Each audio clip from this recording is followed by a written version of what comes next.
বাবা আমি হারাম বলতেছি না, এটা জায়েজ আছে, আপনি নির্বাচনে দাঁড়াইতে গিয়ে করেন, এটা অসুবিধা নেই।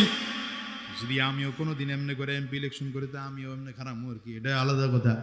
কিন্তু আমার কথা হলো এটা দাঁড়ানোর জন্য যেন অহংকার তৈরি না হয়, আমি একটা নেতা আর কি, অহংকার যেন তৈরি না হয়, মাথা যেন উঁচু না হয়। সাবধান, তোমাকে এলাকার বাসীর সাথে পরিচিত করানোর জন্য ঘুরো, ঠিক আছে, কিন্তু যদি তোমার মনের মধ্যে ভাবটা তৈরি হয়ে যায় তুমি একটা নেতা হয়ে গেলাম গা আর কি, হামকে বর্মেয়া আমার চেয়ার বড় কেউ নাই, আল্লাহ বলে তোরে একটা আছাড় দিয়ে জমিনের সাথে মিশায় দিতে টাইম লাগবে না।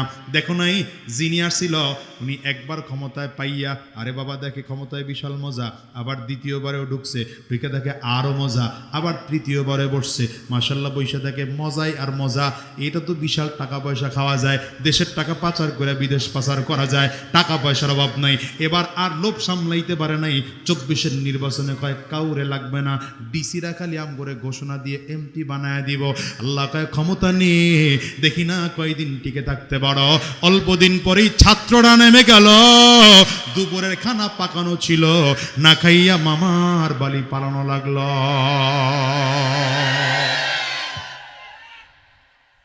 কি ঠিক না? বুঝে নাই মনে হয় কার কথা কইছি, মুরব্বীরা মনে করছে এখনো এরশাদ চাচাই আছে। আরে না, এই চাচাই গেছে গা, এরপর আর 2 দিন মহিলার শাসন গেছে, এখন ইউনুস কাকায় আছে।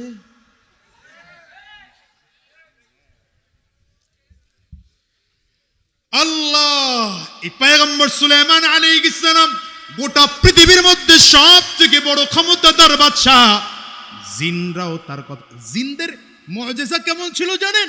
কথা লম্বা হয়ে যায়, সময় বলার সময় খুব কম। আরে না, আপনারা 2-4 জন বলেন করেন, ওদিকে ফজরের নামাজের টাইম হয়ে যাইতেছে মিয়া। পয়গম্বর সুলাইমান আলাইহিস সালাম যখন জিনদের দিকে তাকাইতেন তো মাথার চুলগুলো কাটার মতো সোজা হয়ে যেত, দাড়িগুলো কাটার মতো সোজা হয়ে যেত, আর চেহারা রূপ থাকতো আলাদা, চোখটার দিকে তাকাইলে মনে হয় যেন আগুন বের হচ্ছে। জিনরা এমন অবস্থা দেখলে নড়াচড়াই করতো না, সোজা হয়ে দাঁড়ায় থাকতো। মুআজিজা ছিল পয়গম্বর সুলাইমান আলাইহিস সালামের, পাখির ভাষা বুঝতো। একবার যাইতেছে গা, থানবী রহমতুল্লাহ আলাইহি লিখছেন তার কিতাবে, একবার যাইতেছে হাইটা, তাকায় দেখে একটা চড়ুই পাখি, একটা মাইয়া আর একটা বেড়া, 2 পাখি মিল্লা গল্প করতেছে। বলমুনি এটা বেটা চড়ুই পাখি মেয়ে চড়ুই পাখিরে কয়, তুই অন্য কারো লগে প্রেম টেম করিস না, তোমরা যেমন করে কও আর কি, জুয়ান্নাডি ফেসবুকে যেমনে কও আর কি, মেসেঞ্জারে, আমার লগে প্রেম কর, আমার লগে প্রেম করলে লাভ আছে কি? লাভ হলো বাইতুল মাকদিসের যে সাদা গম্বুজ আছে, গম্বুজের নিচে একটা ছোট্ট জায়গা আছে, এখানে তোর একটা বাসা বানায় দেব। কি কয়? কারে ওয়াজ করতেছে? কে কয়? বেটা চড়ুই পাখিটা মেয়ে চড়ুই পাখিরে কয়। হযরত সুলাইমান আলাইহিস সালাম শুনে এসে কয়, কুল্লু নাকিহিন কাযাব, আরে যেগুলো বিয়ার পাত্র দিয়াছে এটি সব মিথ্যাবাদী। আমাদের দেশের দেখবেন বিয়ার পাত্র মাশাআল্লাহ ঘটকরে এমন কথা শিখায় দেয়, আরে মিয়া পোলা তো হাজারে একটা, লাখে একটা, এমন পোলা পাওয়াই যাবে না। কি কথা কন না কেন? অথচ পোলার দিকে তাকায় দেখি, ওমা তাকাইছে লক্ষ্মীপুরের দিকে, দেখায়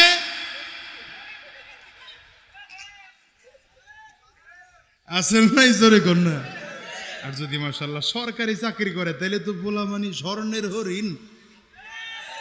বেতন পায় কত? কয় 8,000 টাকা। 8,000 টাকা পাইলে হবে কি? উপর ইনকাম ভালো আছে, উপর ইনকাম বুঝেন নাই। এই জন্য মিথ্যার কোনো আশ্রয় নিয়া বিয়ে করবা না। যুবকদেরকে বলে, এই যুবক, মিথ্যার আশ্রয় নিয়ে বিয়ে করবা না।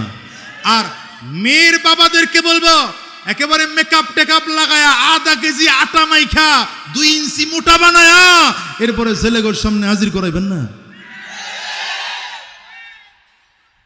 এটা খুব মন মতো হয়েছে।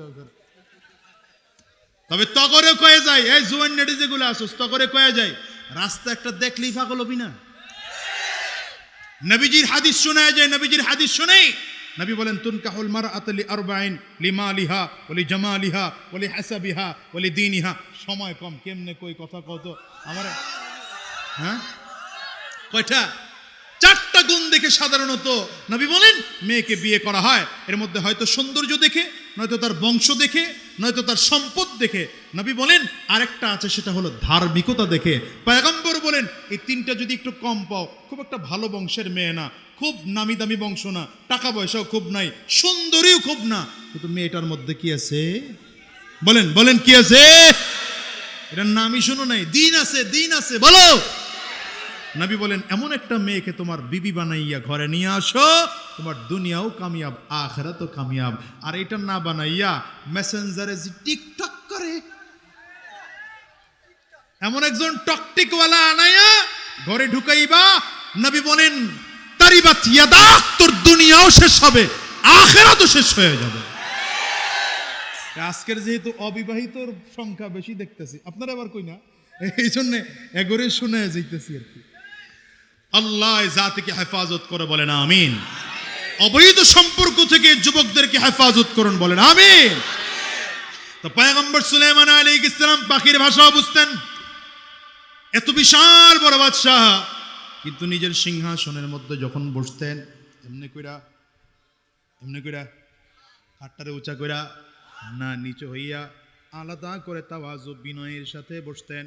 মন্ত্রী একজন এসে ডাক দিয়েছেন, পয়গম্বর কেন আপনি আপনার মাথাটা উঁচু করে বসেন না, কেন আপনি সিনাটা টান করে বসেন না, এত বিনয়ী হয়ে কেন বসেন?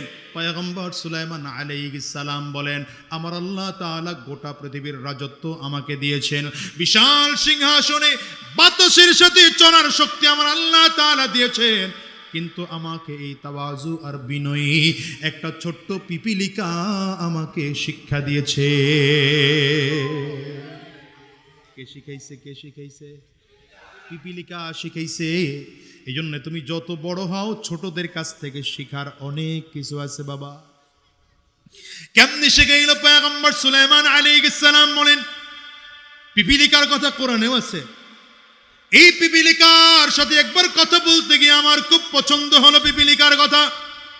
আমি খুশি হইয়া জিজ্ঞাসা করলাম, আইয়ুহান নামলা, এই পিঁপড়া, সালমা শিইতে, কি চাইবি তুই আমার কাছে, চা না আমি দিয়ে দেব। তো পিপিলিকায় কয়, চাইয়া লাভ নাই, আপনি দিতে পারবেন না, দেওয়ার মতো শক্তি আপনার নাই। কি কয়?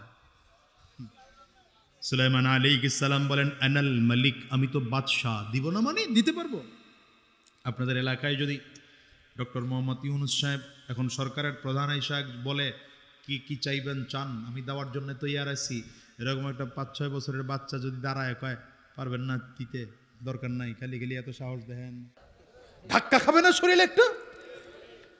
পয়গম্বর সুলাইমান আলাইহিস সালাম যখন পিঁপড়ায় কয় দিতে পারবেন না, সুলাইমান আলাইহিস সালাম বলেন আনাল মালিক, আমি তো বাদশাহ, কেন দিতে পারবো না? ডেকে বললেন আমার কাছে চা, কি চাইবি বল না। কয়েকবার পিঁপড়ায় বলে না, আপনার কাছে চাইয়া লাভ নাই, দিতে পারবেন না, দিতে পারবেন না, আপনার কাছে চাইয়া লাভ নাই। বলে আমার কাছে চা না, আমি দেওয়ার জন্য তৈয়ার। তো এখন পিঁপড়ায় চাইতে আরম্ভ করেছে, আইয়ুহাল মালিক, ও বাদশাহ, যদি আমারে কিছু দিতে হয়, জিদি ফি হায়াতি, আমার হায়াতটা বাড়ায়া দেয়।